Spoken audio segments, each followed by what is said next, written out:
St. Augustine, Florida. Founded in 1565 by Spanish explorers, it was given to the United States in 1819 and became the capital of Florida Territory in 1821. Its strategic position has made it central to military operations involving Florida.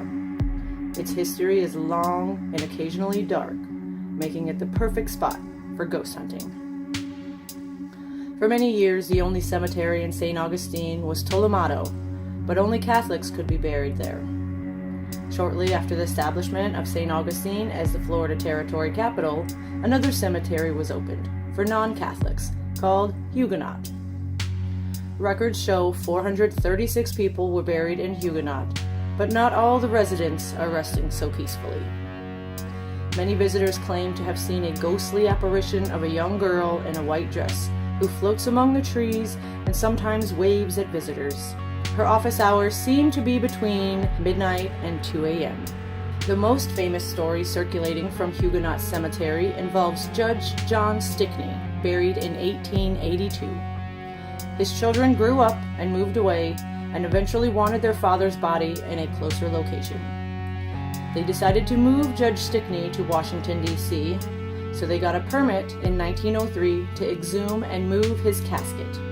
A crowd gathered at the cemetery while the judge's casket was dug up, and they all wanted to look inside, so they opened the lid. Inside, the judge looked kind of like he always looked, and everyone was shocked that he wasn't rotting as they expected. A commotion distracted the crowd while they had the casket open. Rumor has it there were two drunks stumbling through the cemetery, having a merry old time.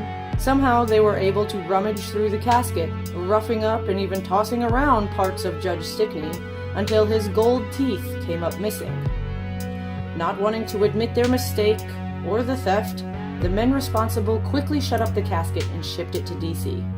No one in the Stickney family is said to have noticed except Judge Stickney himself, who now wanders around the cemetery, supposedly looking for his teeth. The cemetery remained in use until 1884, when Huguenot and Tolomato were both closed for burials. Both cemeteries remain open to visitors, and Huguenot is referred to as the most haunted in St. Augustine. So if it is spooky feelings you're seeking, I'd suggest making a stop.